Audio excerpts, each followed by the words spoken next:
কি চোখে ভুল দেখছি নাকি লাগে ধাঁধা সব এই যে এক আজব কেস তাকে যে করবে ফেস হারাবে ধৈর্য হারাবে সবই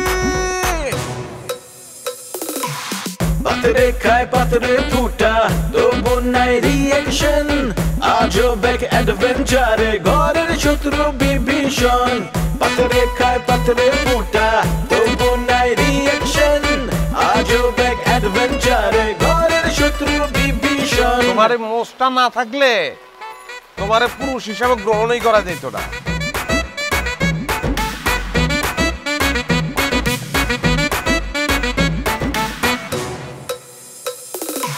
হুশ নাই তবু তার আওয়াজে বেহুশ পুরা দুনিয়া এই মুখের কথা কাইরা নেয় জাস্ট একটা থাবা দিয়া কিছু ঘটায় কিছু রটায় কিছু ঢাকে ছাই দিয়ায় অন্যের ঘরে দুঃখ দেখা পাগলায় হয় দরদিয়া কারো মনে শান্তি নাই আবার কাউরে কিলায় ভূতে শয়তান যখন লারে চারে গিদায় পান্তা ভাত রাজনীতির পলিটিক্স আর পলিটিক্সের রাজনীতি বিপদ আপদ দেখা কয় মামা নাই গা কোনো গতি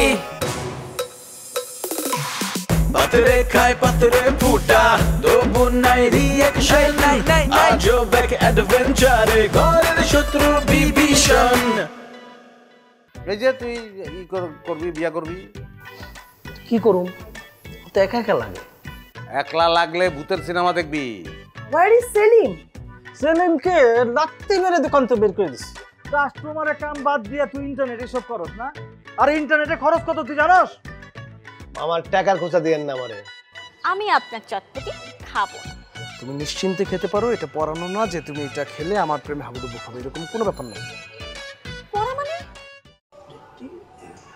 আপু দেখলে কিন্তু খবর আছে বাবা এটা আপু জানবে কি এটা তো ওই যে ডেটিং অ্যাপ নো এটা ঠিক আপু জানলে খবর আছে এই সব বাজে জিনিসের সাথে কখনো থাকবা না তুমি থাকবা না আমিও থাকবো না এ থেকে দূরে থাকবা ঠিক আছে সব বাজে জিনিস থেকে যত দূরে তত ঠিক আছে ডিএক্টিভ করে ফেলছো না করে ফেলেছি ভেরি গুড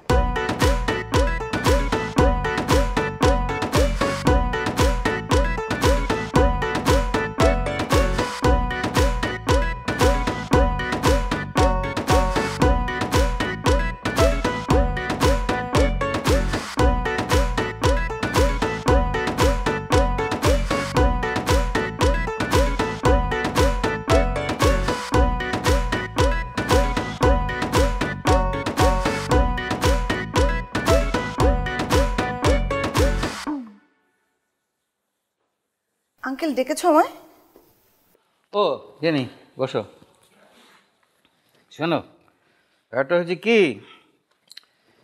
এই যে তোমার যে বেজ্জতি হলো আই এম রিয়েলি সরি কি বলবো তুমি নাকি এ বাড়ি থেকে চলে যেতে চাইছো যা হয়েছে তোমার চলে যাওয়াই উচিত কিন্তু ওই যে নেওয়াজের মতন একটা উন্মাদের কাছে বুঝলে এর চেয়ে ভালো কিছু আশা করা যায় না না আসলে হয়েছে কি আঙ্কেল প্রথমে না আমিও মনে খুব কষ্ট পেয়েছিলাম তারপর আমি চিন্তা করে দেখলাম যে আসলে নেওয়াজ তো এটা আমাকে মিসআন্ডারস্ট্যান্ড করেই করেছে নিজের ইচ্ছে তো আর করেনি আরে না না যাই করেছে এই সব অপকর্মের জন্য আমার যে কি যন্ত্রণা হয় তোমাকে কি বলবো না সেটা তো আমি বুঝতেই পারছি তুমি কিছুই বুঝতে পারছো না তোমাকে যে বেজ্জতি করেছে না আমাকে করে এর চেয়ে 3 গুণ বেশি তোমার যদি বিশ্বাস না হয় তোমার খালাকে জিজ্ঞেস করে দেখো আমার মাঝে মাঝে কি মনে হয় জানো মনে হয় আমি মরে যাই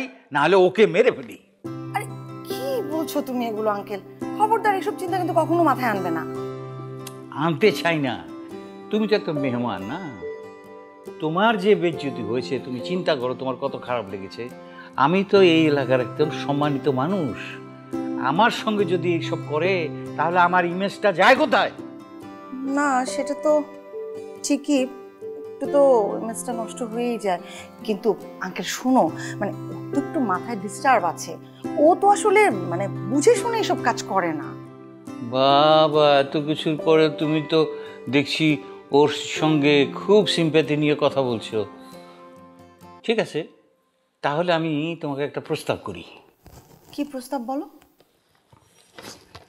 তুমি তো বিয়ে করে আর্জেন্টিনা চলে যাবে না? সেরকম ইচ্ছা। তুমি নেওয়াজকে সঙ্গে নিয়ে যাও, টাকা পয়সা যা লাগে আমি সব দেবো। দেখো আঙ্কেল, আমার দিক থেকে কোনো সমস্যা নেই, আমি নিয়ে যেতেই পারি, কিন্তু নেওয়াজকে কি রাজি করাতে পারবেন?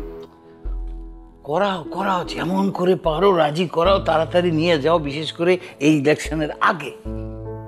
ইলেকশনের আগে? হ্যাঁ। কেন? আমি তো জানি যে নেওয়াজ তোমাকে মানে পলিটিক্সে অনেক হেল্প করে। হেল্প করে আমাকে? পাস দেয়, পাস। ব্যাম্বু, ও হচ্ছে ঘরের শত্রু বিভীষণ। এটা কি? যাই হোক, তুমি বুঝবে না, তুমি ওকে নিয়ে যাও, টাকা পয়সা যা লাগে সব আমি দেবো। ঠিক আছে, তুমি যখন এত করে বলছো আমি অবশ্যই নেওয়াজের সাথে কথা বলবো এবং এই বিষয়টা আমি দেখছি। Thank you so much. কিন্তু তুমি আমার বিষয়টা কি দেখছো ঠিকঠাক? তোমার বিষয়? হ্যাঁ। তোমার বিষয় তো আমি দেখছি। এই তো একটু আগে চেয়ারম্যানের সঙ্গে আমার কথা হলো, সে তো তোমার সেই সুইট হার্ট সেলিমকে নিয়ে আসছে। সিরিয়াসলি? আর তুমি এখন বলছো এটা? মানে এটা তো তোমার আমাকে আগে বলা উচিত ছিল। আরে এটা বলার জন্যই তো তোমাকে ডেকেছি, কিন্তু আমার টেনশনে ভুলে গিয়েছিলাম। My god, Salim my sweetheart ও আসছে। আচ্ছা আঙ্কেল বলো না, আমার কি করা উচিত, মানে আমার কি পড়া উচিত? আমার নিশ্চয়ই একটু সাজগোজ করা উচিত, মানে প্রথম ওর সাথে আমার দেখা হচ্ছে। হ্যাঁ। আচ্ছা আমি কি পরবো বলো তো? শাড়ি, সালোয়ার কামিজ, না ওয়েস্টার্ন আউটফিটে থাকবো? মানে কোনটা ওর ভালো লাগবে? তুমি করো, তুমি শাড়ি পরো, তার উপরে কামিজও পরো, আর মাথায় একটা ওয়েস্টার্ন টুপি লাগাও, আর মেকআপ করো ঘন্টাখানে ঘরে বসে, তারপরে পার্লার থেকে ঘুরে আসো আবার খানিকটা। কি বলো? হ্যাঁ। এত সময় পাবো? পাবে পাবে, ওরা তো বাসে আসছে, অনেক সময় লাগবে। ও তাই? হ্যাঁ। তাহলে তো সময় আছে। আচ্ছা তাহলে আমি একটা কাজ করি, টাইম ওয়েস্ট না করে আমি রেডি হই। হ্যাঁ হ্যাঁ। Uncle thank you.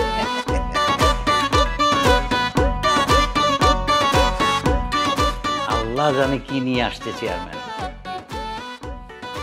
ভালো হলেই ভালো।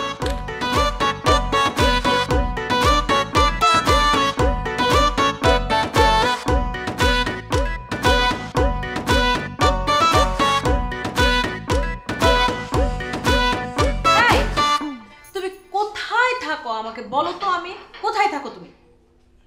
একটু সাকির রুমে গেছিলাম, আর বলো না, একটু বুদ্ধি শুদ্ধি দিয়ে আসলাম। কিসের এত বুদ্ধি? তোমার কি বুদ্ধি বেশি হয়ে গেছে যে সবাইকে ফ্রিতে জ্ঞান বুদ্ধি দিয়ে বেড়াও, নাকি কেউ তোমার কাছে বুদ্ধি চাইছে? কই, আমি তো তোমার বউ, আমাকে তো কোনোদিন বুদ্ধি দাও নাই। আমার বুদ্ধি কখনো শুনো? তুমি একদম চুপ। তোমার কি আর কোনো কাজ নাই? এইভাবে এই বাড়িতে পড়ে থাকলে চলবে? কতদিন হলো আমরা এই বাড়িতে? কয়দিন পরে যখন তোমাকে কেউ বলবে, মানে আমার জামাইকে কেউ ঘর জামাই বলবে, তখন কি আমার ভালো লাগবে? তোমার ভালো লাগবে? এই কি বললো তুমি? এটা ঘর জামাই মানে? ঘর জামাই আবার কি? আমি একটা জামাই, সে তো ঘরেই থাকবে নাকি? সেটা শ্বশুরের ঘর হোক আর আমার ঘর হোক, এটা কোন ধরনের কথা বললাম? আর শুনো, তথাকথিত জামাই কিন্তু আমি না, অন্যদের মতো না, ঠিক আছে? আমার একটা বিবেক আছে, আমি কখনো আমার শ্বশুরকে একা ছাড়বো না। তার বিপদ আমি তার পাশে থাকবো না? আমি তার পাশে, আমি সারাক্ষণ তার পাশে থাকতে চাই। আমি কখনো শ্বশুরকে বিপদে ফেলতে চাই না। আমি সেই জামাই, ঠিক আছে? যা ফালতু কথা আমার বলবা না। আর সবচেয়ে বড় কথা কি মনে করো তুমি? আমি কতবার যেতে চেয়েছি, আব্বা আমাকে জোর করে অনেক রিকোয়েস্ট করে, বারবার রিকোয়েস্ট করে এখানে রাখছে। হ্যাঁ, আমি থাকতে চাইছি। আব্বা নতুন কাজ বের করবে, তারপর মনে করো সেই কাজটা আমি করবো।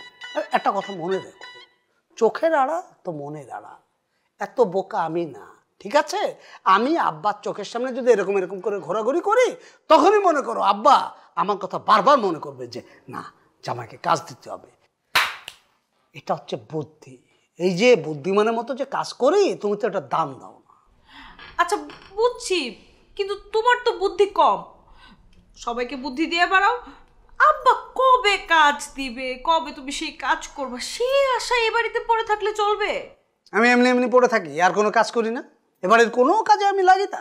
কি মনে করো আজকে যে ঘটনা ঘটছে, তোমাদের বংশের মান সম্মান চিরতরে শেষ হয়ে যেত। আর জানো, তোমার বোন যে সাকি, তো পালাই যাচ্ছিল। করতেছো কেন? করো না, ঠেকাইছি, এত টেনশন করো না। কি হয়েছে শুনো, যে মোবাইলে ডেটিং অ্যাপ আছে না, ডেটিং অ্যাপ, হ্যাঁ, সেখানে আমি যে দেখি ও ডেটিং অ্যাপে ছেলেদের সাথে কথা বলছে। চিন্তা করছো? হ্যাঁ, আরে কদিন পরে দেখতে যে একটা নেশাখোর ছেলের হাত ধরতে কিন্তু পালাইছে।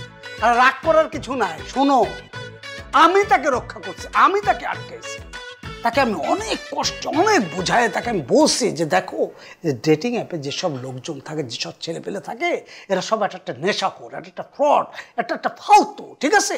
এদের সাথে খবরদার কথা বলবা না, তোমার ভয়ঙ্কর ক্ষতি হয়ে যাবে। অনেক বুঝিয়ে সুঝিয়ে তাকে তারপরে একটা লাইনে আনছে, একটু সাইজ করছি, বুঝছো? সবই তো বুঝলাম। ওই সাকি, হায় হায় হায়, ছি ছি ছি ছি, এইসব করতেছে মোবাইল নিয়ে। আচ্ছা, আবার তুমি তোমার তো ভাব ভালো না, তুমি আবার এসব নিয়ে খবরদার সাকির সাথে কোনো কথা বলবা না। যা বলার আমি বলছি, চারিপাশে তাকে বললে এটা ঝামেলা হয়ে যাবে। আচ্ছা দেখো, এই যে তোমাদের মান সম্মান বাঁচালাম, তাকে যে আমি এই যে একটা বাজে পথ থেকে ফেরালাম, এটা কি, এটা বুদ্ধি না? এই যে করলাম, এটার কোনো মূল্যায়ন তোমরা করবা? আমার দাম আছে কোনো? আরে তোমার মূল্যায়ন কেন করব না, কিন্তু আমি না যাই সাকির কাছে, আমি তোর বড় বোন, আমার তো একটা দায়িত্ব আছে, আমি ওকে একটু বুঝাই, একটু শাসাই। কথা বললে বোঝে না, বলতেছি সবাই বোঝাইতে গেলে হিতে বিপরীত হবে। এসব কিছু করতে যাও না, খবরদার না। আচ্ছা হয়েছে, ধমকায়ও না আমাকে, আমি এত কিছু বুঝি না। এসব ব্যাপারে আমার আর কোনো কথা বলতে ভালো লাগতেছে না। এইভাবে এই বাড়িতে পড়ে থাকাটা উচিত না। চলো আমরা যাই। চলো, এক্ষুনি চলো, এক মুহূর্তে আমি থাকবো না। গোছাও, সব গোছাও, এখনই যাবো, ওঠো। আমি মানে চলে যাই বলতে আর কিছুদিন থাকি না, তারপরে চলে যাবো। তুমি একটা জিনিস, এই যে মনে করো যে এই মাত্র আমি বললাম চলো যাই, এখন ঠিক আছে, তার একটু আগে বললা এই ঘরে ঘর জামাই থাকা যাবে না, এখানে থাকাই যাবে না। হ্যাঁ, মানে যাইতে বললে যাবে না, আবার অদ্ভুত অদ্ভুত। আর থামো তো, তুমি তো আমার কথাই বুঝো না। আমার আর তোমার কথার মধ্যে ওই যে গ্যাপ আছে, তুমি বুঝোই না। আমি বলছি এখন না যাই, মানে যাবো এখন না, কয়টা দিন থাকি তারপর চলে যাবো, ঠিক আছে? এইভাবে হুটহাট করে আমাকে যাইতে বলবা না, ঠিক আছে? যখন প্রয়োজন হবে চলে যাব, কোনো সমস্যা নেই, কিন্তু শ্বশুরের বিপদে জামাই তার পাশে থাকবে, এটা কেউ ঠেকাইতে পারবে না। তুমি এক কাজ করো, চট করে, তোমার সাথে কথা বলে গলা শুকিয়ে গেছে, ওই একটু চা খাও সুন্দর করে। আচ্ছা তুমি বসো, আমি চা নিয়ে আসতেছি। আর এইসব খোটা দিবা না কখনো, একটু আদা দিবা, একটু লং দিবা, লেবু দিব, 2 ফোঁটা দিতে পারো, বেশি না।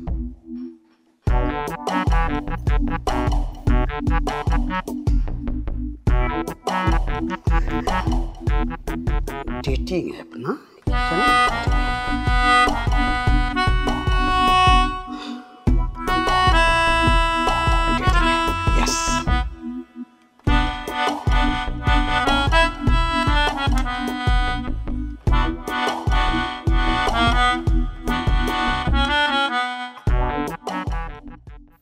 যদি পেটে থাকে গন্ডগোল, খাবে চির তারি জল, নইলে সবই বিফল, কার্য হবে না। নেওয়াজ, পাশরাও, সোজা হয়ে বসো। এভাবে নিচের থেকে তোমার দেখতে ভালো লাগতেছে, কোনো সমস্যা? সিরিয়াসলি? হ্যাঁ সিরিয়াসলি। তোমার উপর আমি অনেক অ্যাংরি ছিলাম, তবে এখন রাগটা নেই। রাগ না থাকা ভালো। রাগ কেন হয় মানুষের জানো?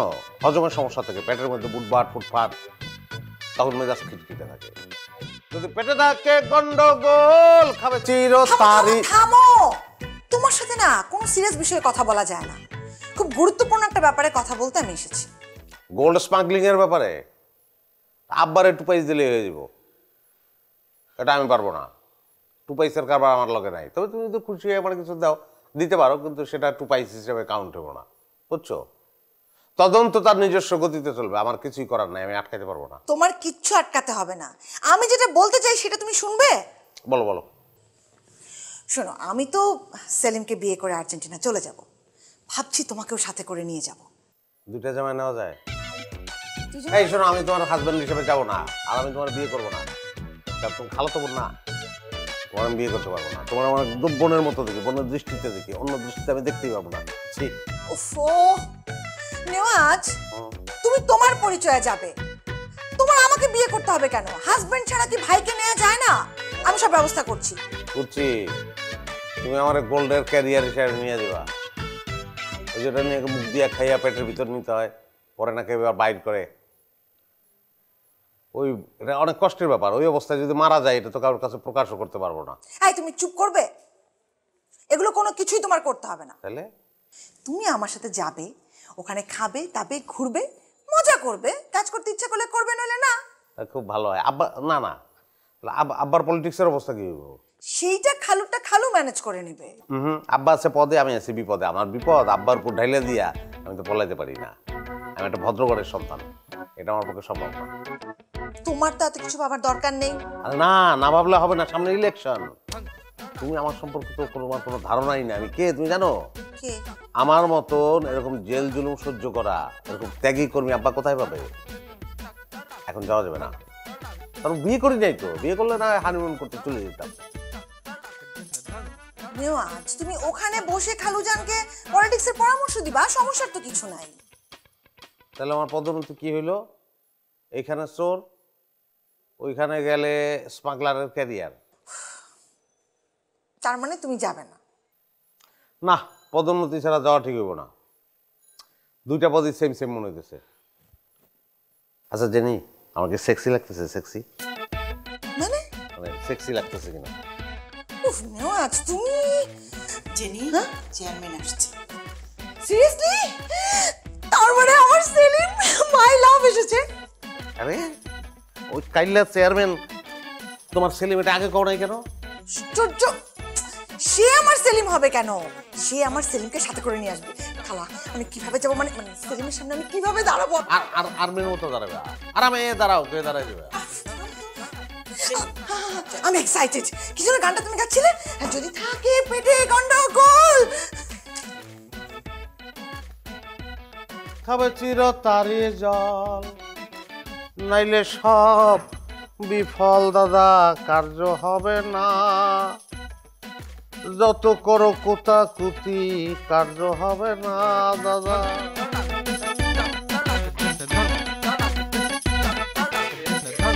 এই তো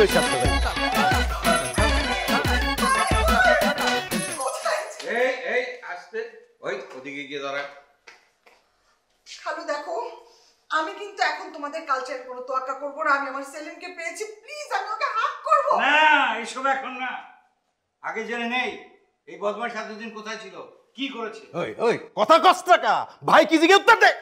হোয়াট ইজ ইওর প্রবলেম? হ্যাঁ, তুই তো করে করছেন কেন আপনি ওকে?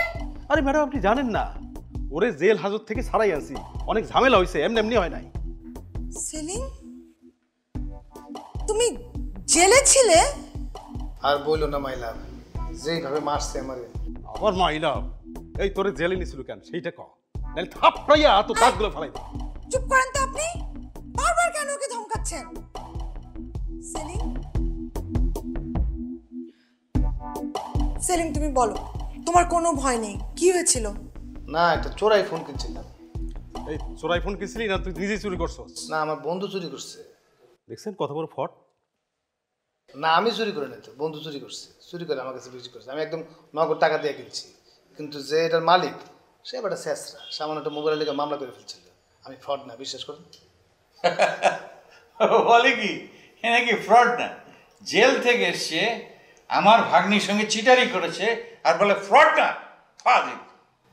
মানে স্যার, আরে মানে মানে করে লাভ নাই, সত্য কথাটা স্বীকার কর, নাহলে তোরে আবার থানায় নিয়ে যাবো, জেলের ভাত খাওয়াবো আমি। না, সত্য কথা বলতে গেলে কি, আমি বন্ধুরে কইছি যে চুরি করে মোবাইল নিয়ে আসার জন্য, সেই মোবাইলটা আমি কিনে নেব, সেই হিসাবে আমার চোর বলতে পারেন।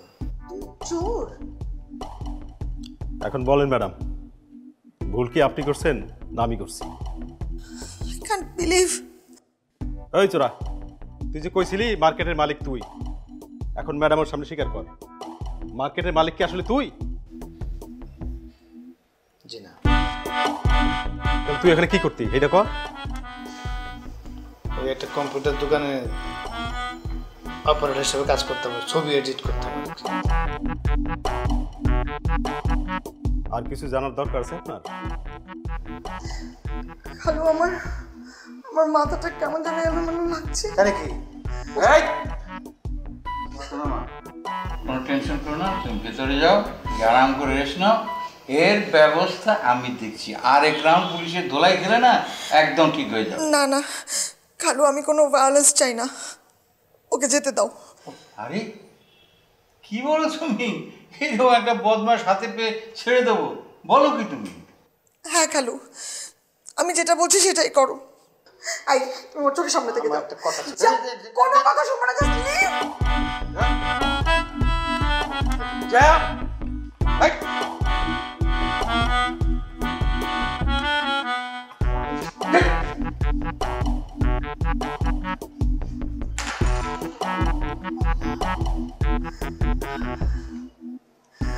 এম সরি, তোমরা পারলে আমাকে ক্ষমা করে দিও।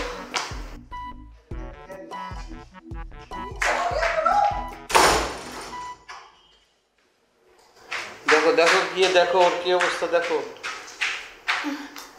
আমি ভাবতেই পারছি না আমার।